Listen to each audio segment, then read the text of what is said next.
Hello, good people. Hello, bad people. Whatever you associate as. It's your boy Ayatazaz Bazil Bay. And I want to talk about the situation going on with my brothers, Rise of the Moors. Kind of centering on some slander that the media is doing, just so you can get the correct view and understand it. We know that the media is controlled by people who aren't Moors. So we can't expect to get the de jure or the right or truthful angle unless you let us speak into the microphone and write our own stories.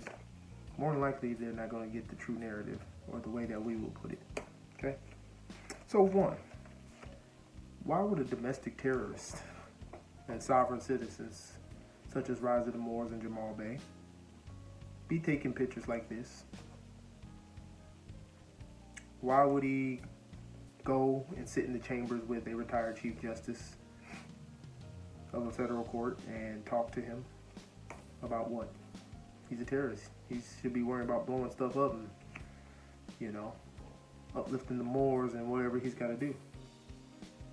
Why would he be studying law and be in law libraries voraciously?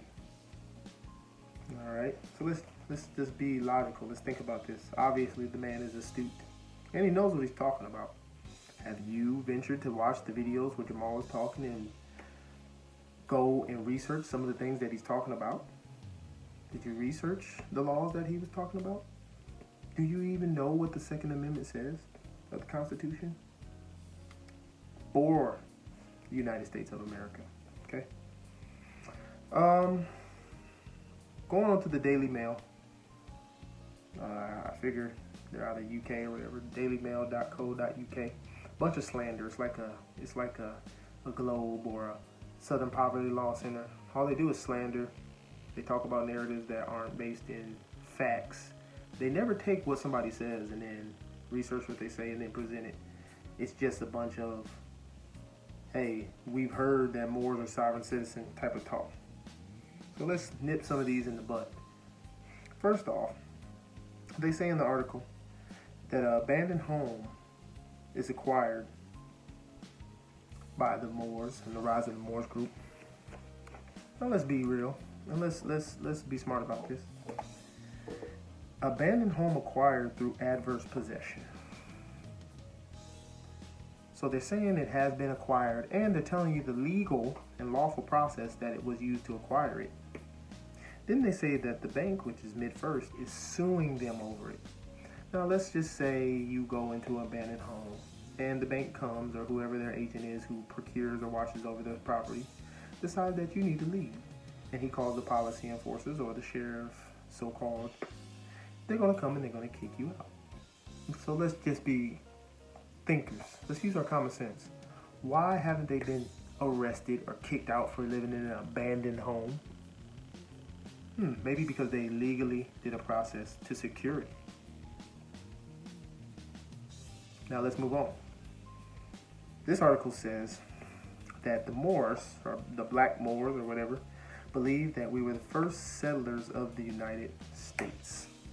Now clearly whoever wrote this is an idiot and doesn't deal with facts and historical accuracy. How could we be the first settlers in the United States when back then it wasn't even called the United States? This land wasn't even known to be misnomered as the United States until the late 1700s. So how could we claim to be the first settlers in the United States when the United States is a corporation that exists on paper? Don't believe me? Look it up for yourself. Check this out. That makes no sense. They go on further to say that the Moors' ideology involves waiting on a UFO, some type of mothership, so that will come and collect us and take us to our home galaxy.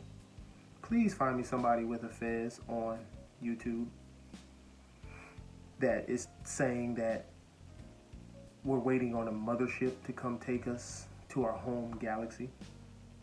Please find me a video where I'm saying we're waiting on the mothership to come take us to our home galaxy.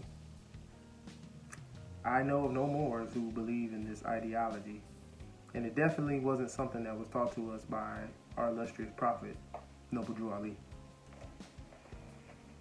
And 4. In this article, you can see clearly that they say there's no such treaty that exists between America and Morocco from 1787. Matter of fact, retired FBI agent Kenneth Gray goes as far as to say that the treaty is fake.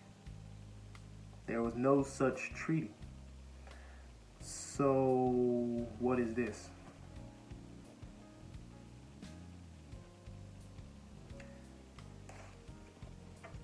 Yeah, 1787.